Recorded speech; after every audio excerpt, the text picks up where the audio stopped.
Hey students, this is Miss Cassidy. This is set number 1 for To Kill a Mockingbird vocabulary. This first set of words comes from themes that we'll be seeing in To Kill a Mockingbird. It's not all the themes, but there are 15 themes that we might need to discuss the definition of so that we can more effectively use them in class.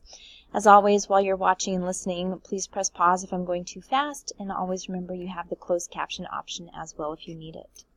So the first word we're looking at is bias. It's a noun. The definition is an attitude that always favors one way of feeling or acting over any other. For example, the judge had bias against the defendant because he'd been bullied as a child and had no mercy for bullies in his courtroom. So he felt one way strongly rather than being neutral. He was leaning to one side. He had bias. The next word is bigotry. It's also a noun. The definition of bigotry is the act of regarding or treating members of a group with hatred and intolerance. For example, the bigotry in the band's music became evident as people began listening to and analyzing their lyrics.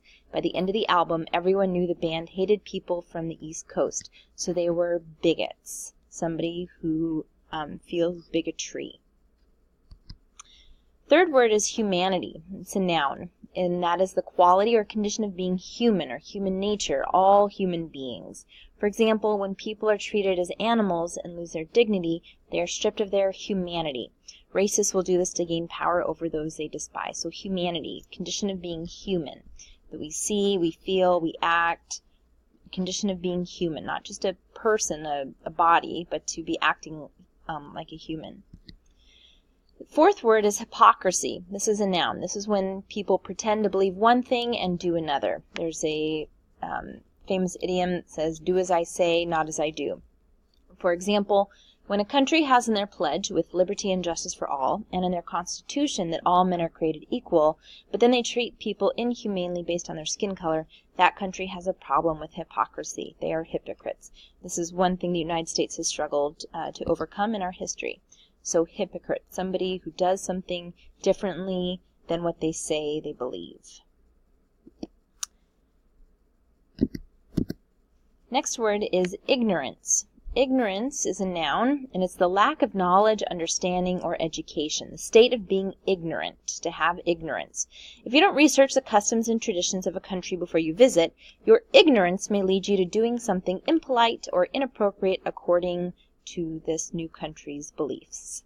Ignorant. Not that you're incapable of learning, but that you just don't know. Somebody's head is in the sand. They're not paying attention to what's going on around them. Ignorant. Next word is injustice. This is also a noun, and it's the unfair treatment that abuses a person's right. Some students declare it's an injustice for a school to tell them something they are wearing is inappropriate for the school environment. Some students are so upset about this injustice, they take it to the court system.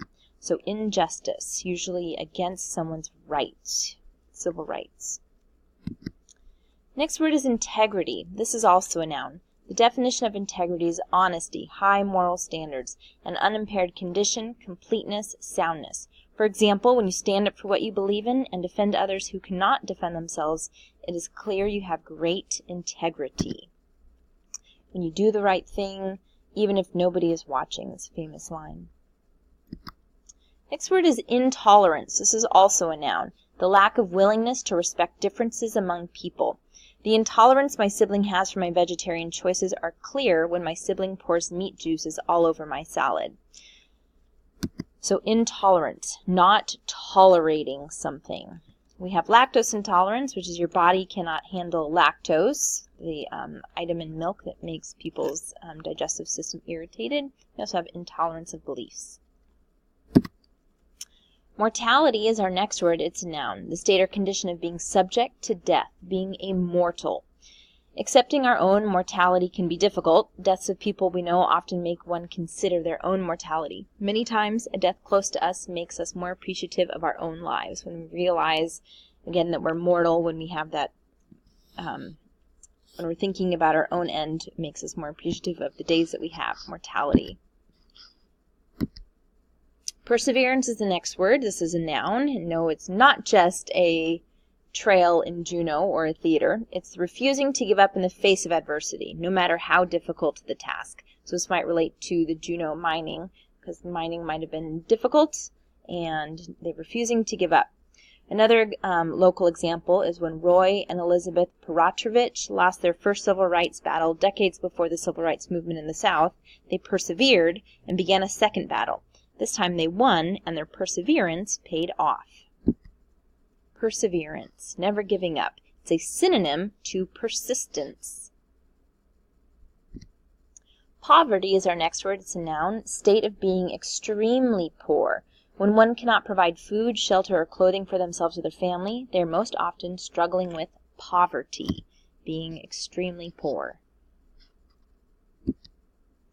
Prejudice is the next word. It's a noun. This is negative feelings, opinions, beliefs associated with a stereotype. People are losing many traditional prejudices previously held in earlier generations. Females now play football, males are now cheerleaders, women are auto mechanics, and men are makeup stylists. People of multiple races hold leadership roles in our communities. So previously there were prejudices that didn't allow that or were not accepting of those choices. Now those prejudices are fading. Some other previous prejudices related to Jim Crow laws or segregation. Scapegoat is a theme we'll also be analyzing in To Kill a Mockingbird. Scapegoat is a noun. This is a person or a thing that carries blame for others. It accepts blame from a wide range. This is oftentimes something that is innocent, but not always. If a group of people break the law and authorities can only apprehend one of them, they often become a scapegoat and take the punishment for all. So taking the punishment for a larger group, something out of someone's control. Scapegoat. Stereotype is the next word. It's judging someone on the basis of one's perceptions of the group to which that person belongs. Remember, a prejudice is based off a stereotype. So stereotyping is just a judgment. Stereotypes are as hurtful to people as they are incorrect. To say that males should be tough and can't cry encourages 50% of our population to not display emotion. To say that females should be nice, polite, and smile encourages 50% of our population to have fake emotions rather than sharing real feelings and thoughts. Stereotype. A variety of different stereotypes that are the impetus for prejudice. Next word is superstition. This is a noun. This is an irrational religious belief or practice founded on fear or ignorance. My aunt has many superstitions. She will turn around if a black cat walks in front of her. She won't buy a ladder, so there's no chance of walking under one. My uncle is just as bad. He won't rename his boat, and he won't allow my aunt to bring a banana on board his boat. This is bad luck for fishing. Superstition. Friday the 13th we have coming up. Horseshoes are good luck. Broken mirror, 7 years bad luck. Walking under a ladder. Black cat. Opening an umbrella inside. 4-leaf clover. Superstitions you might have heard of. And this concludes Set 1 of To Kill a Mockingbird vocabulary.